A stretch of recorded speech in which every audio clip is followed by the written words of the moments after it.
Olá, meus amigos. Assim, filmando mais de longe para vocês verem como é que é a minha vida aqui na cadeira. Mas eu estou aqui mais uma vez com vocês e espero que esteja tudo bem com vocês. É um prazer, novamente. Se você está me assistindo, está inscrito no meu canal, muito obrigado pela sua companhia. Se não está inscrito no meu canal, se inscreva. Vai ser sempre um prazer ter novos amigos comigo. E como eu tenho dito sempre, não me esqueço de vocês. Oro para Deus constantemente, pedindo que Deus abençoe vocês, que Deus supra as nossas necessidades. E eu tenho certeza que Ele está acompanhando a cada um de nós. Mas analisando e pensando no que eu poderia falar com vocês hoje, eu me lembrei de um texto que eu já citei, acho que já há algum tempo atrás, e eu gostaria de falar alguma coisa referente a esse texto. Nós encontramos ele no livro de Romanos, Novo Testamento, capítulo 8, verso 28, onde nós lemos o seguinte: E sabemos que todas as coisas contribuem juntamente para o bem daqueles que amam a Deus, daqueles que são chamados por seu decreto. Todas as coisas contribuem para o bem daqueles que amam a Deus. É meio difícil, talvez, algumas vezes a gente conseguir entender esse texto. Eu cito o meu exemplo. Eu fazia todas as minhas coisas e aí, de repente, um acidente no banheiro, quebra aqui a minha coluna cervical e fico acamado cadeirante. Como é que eu posso entender que isso contribui para o meu bem? É difícil. Mas eu li uma história que me fez entender isso daí. Tinha um casal, uma família, eram 12 filhos, homens e uma mulher. Esse senhor, ele era casado com 2 mulheres. Naquela época, ainda se podia casar, homem com 2, 3 esposas. Ele tinha 2 esposas, que eram 2 irmãs. Mas ele amava mais a uma do que a outra. Aquele mais amava não podia ter filhos. E depois de um longo tempo, dele ter tido 10 filhos, aí essa esposa que ele tanto amava, teve uma. E esse filho foi o que esse cidadão mais amava. Gostava muito dele por ser filho da esposa que ele mais amava. E ele, de uma determinada época, deu uma roupa muito bonita para esse rapaz. E os irmãos começaram a ficar com inveja devido ao tratamento do pai para com esse irmão. Passados vários anos, Esse rapazinho já jovem, o pai chega um dia para ele e diz assim: meu filho, vem cá, meu filho, os seus irmãos estão apacentando as ovelhas lá em tal lugar. Eu quero que você leve esses mantimentos aqui, essa comida, lá para os seus irmãos. Aí ele se vestiu com aquela roupa bonita que o pai dele deu, pegou e foi levar a comida para os irmãos. Chegando lá no local onde o pai disse que eles estariam, eles não estavam, mas ia passando uma caravana de vendedores e ele perguntou: oh, vocês não viram meus irmãos assim, assim, assim, apacentando as ovelhas? Ah, vimos, eles estão lá assim, em tal lugar assim. Aí ele se dirigiu para lá. Os irmãos, quando viram o irmão sonhador, como eles diziam, vindo lá, planejaram tirar a vida dele. Mas aí fizeram o quê? Tiraram aquela roupa bonita que ele tinha e jogaram ele provisoriamente dentro de um buraco, dentro de um poço sem água. Passava ali então, naquele dia também, uns mercadores que estavam indo em direção ao Egito. Então eles resolveram tirar o rapaz de dentro daquele poço, daquele buraco, e venderam ele como escravo para esses mercadores. Os mercadores então se dirigiram ao Egito. Chegando no Egito, venderam o rapaz para Potifar. E Potifar colocou o menino para cuidar da casa, como mordomo da casa. O rapaz era um rapaz bonito, forte, elegante, vistoso. E a mulher de Potifar começou a dar em cima do rapaz. E ele sempre se esquivava, sempre se esquivava. Um dia estavam os dois sozinhos na casa, a mulher de Potifar e ele. A mulher de Potifar tentou agarrar o menino à força e ele escapou, saiu correndo, mas uma peça de roupa ficou presa na mão da mulher de Potifar. E ela começou a gritar e dizer: olha, ele quis me possuir, ele quis fazer maldade comigo. Aí o Potifar acabou botando ele preso, mandou para a cadeia, mandou para a prisão. Chegou lá na prisão, as coisas que esse rapaz fazia também prosperava. E o carcereiro chefe da prisão gostou muito dele e botou ele como comandante geral ali da prisão. Então ele cuidava de todo o serviço da prisão, esse rapaz cuidava. Passado alguns tempos, o padeiro e o copeiro do rei fizeram alguma coisa que o rei não gostou e mandou os dois lá para a prisão.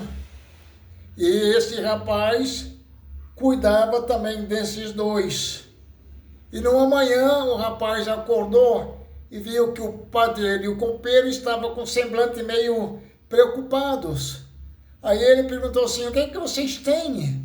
O que é que aconteceu com vocês? Aí os dois contaram: nós tivemos um sonho. E cada um contou o sonho, o padeiro contou o sonho, o copeiro contou o sonho, e o rapaz interpretou o sonho. Aconteceu que daqui, passado mais alguns dias, o rei mandou os dois de volta e aconteceu exatamente aquilo que o rapaz tinha dito que iria acontecer. O padeiro foi enforcado e o copeiro foi restituído à função de copeiro. E esse menino diz assim: ó, quando vocês estiverem na presença do rei, lembrem-se de mim, porque eu estou aqui sem ter cometido mal nenhum. Mas o copeiro esqueceu-se desse menino. Passado vários anos, o rei teve um sonho.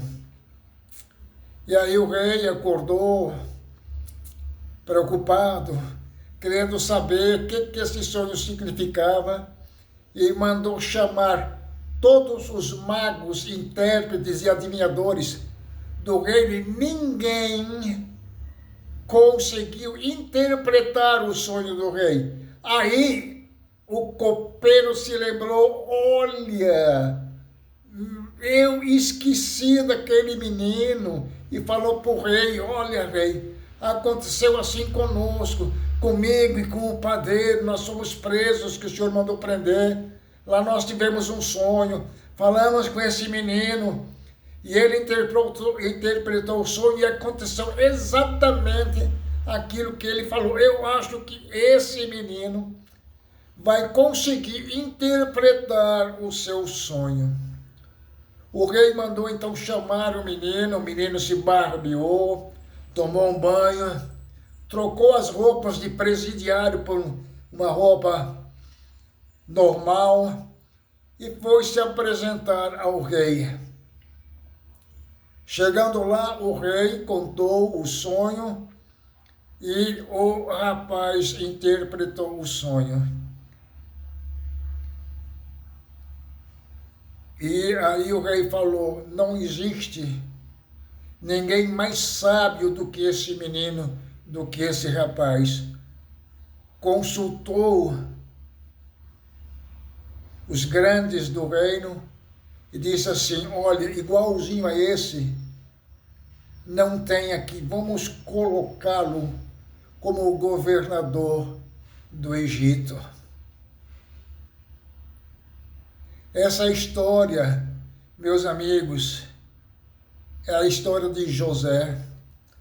Nós encontramos essa história no livro de Gênesis, dos capítulos 37 no capítulo 37 ao capítulo 50. Tudo contribui para o bem daqueles que amam a Deus. Se José, quando os irmãos começaram a ter inveja dele, devido à túnica bonita que o pai fez, devido ao sonho que ele teve, os dois sonhos que ele teve, de que tanto os irmãos, como os irmãos e o pai e a mãe estariam se inclinando, prostrando em terra diante dele. Se isso tivesse abalado ele tivesse desistido, mas ele continuou firme.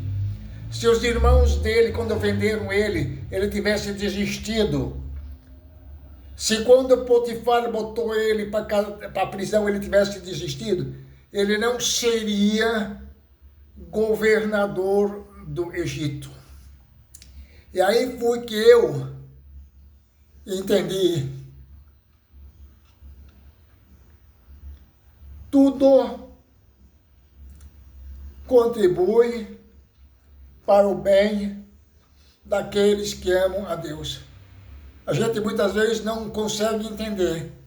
O José não entendeu a princípio, mas ele foi fiel a Deus. Foi fiel quando os irmãos zombavam e tinham inveja dele. Foi fiel quando os irmãos venderam. Foi fiel quando foi parar na prisão. E foi fiel perante o rei do Egito. E muitas vezes as coisas acontecem conosco para nos encaminhar a um determinado propósito que Deus tem para a nossa vida. E nós muitas vezes acabamos não entendendo. Mas aí você pode perguntar assim: mas eu, Valfrido, você já está tanto tempo assim? Você sabe quanto tempo durou o processo de José? Quando José foi vendido pelos irmãos, ele tinha 17 anos. Quando ele foi preso, ele tinha 20. E quando ele tornou-se governador do Egito, ele tinha 30. Então o processo de José para se tornar governador, orientado por Deus, desculpe, o processo de José levou 13 anos. Não importa quanto tempo leva o processo, o importante é que nós aceitemos o processo de Deus na nossa vida. Eu ainda não entendi o propósito de Deus com essa minha situação, mas Deus tem um propósito com isso. E na hora certa, o propósito de Deus vai se cumprir, ou talvez esteja se cumprindo, e eu não esteja percebendo. E talvez isso esteja acontecendo também contigo. Mas o importante é nós não abandonarmos a Deus. E eu também, quando eu comecei a verificar essa história, e disse assim, olha, eu vou apresentar isso para os meus amigos, e ela serviu também para mim, né? Para me alicerçar cada vez mais, para aumentar mais a minha fé. Eu achei uma coisa interessante na internet esses dias, falando exatamente sobre isso daí. Olha como Deus, eu digo assim, como Deus encaminha e conduz as coisas. Eu digo, eu vou falar sobre a história de José, que ela serviu para mim, mas pode também servir para algum dos meus amigos. E aí eu procurando alguma coisa na internet, que eu fico mais na cama do que na cadeira que eu consigo ficar pouco tempo.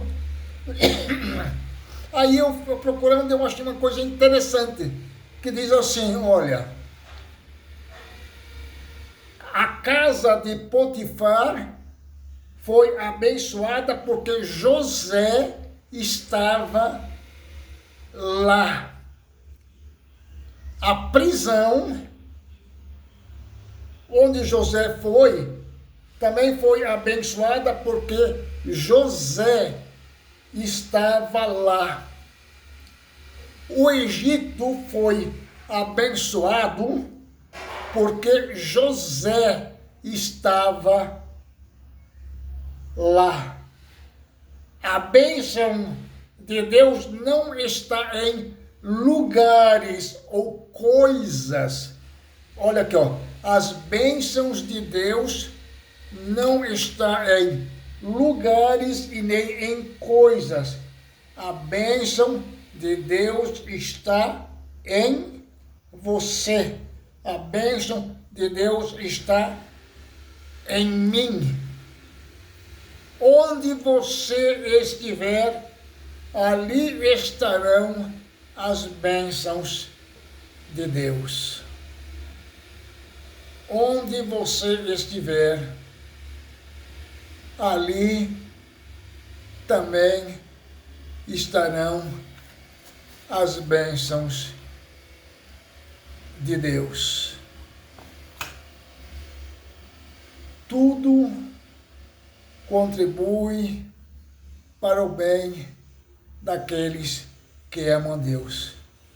Muitas vezes a gente não consegue entender, ou talvez vamos passar a vida aqui sem entender. Mas um dia lá no céu, Papai do céu vai chamar a gente, vai dizer, sabe, Valfredo, aquele período difícil que você passou, acamado, cadeirante, eu fiz isso, por aquilo, para aquilo outro. E aí nós vamos entender o porquê de certas coisas nos acontecerem aqui. Que Deus possa nos abençoar, nos conscientizar de que tudo que Deus permite que aconteça para nós é para o nosso bem. Vamos orar? Pai querido, muito obrigado, Pai, pela proteção, pelo cuidado, pelas tuas bênçãos, ó Pai querido. Obrigado por nós podermos entender que tudo aquilo que nos acontece é para o nosso bem, ó Pai querido. Que nós possamos entender isso, ó Pai querido. Tu sabes também que nós temos os nossos problemas, as nossas dificuldades, os nossos anseios, ó Pai querido, que possa suprir a tudo, ó Pai querido. Perdoa também nossas faltas, nossos pecados, nos dando a certeza da salvação. São bênçãos que te pedimos e agradecemos no nome do teu Filho, nosso Senhor e Salvador Jesus Cristo. Amém, Pai querido. Muito obrigado por você ter me ouvido e até o nosso próximo vídeo. Sintam-se abraçados por mim. Muito obrigado.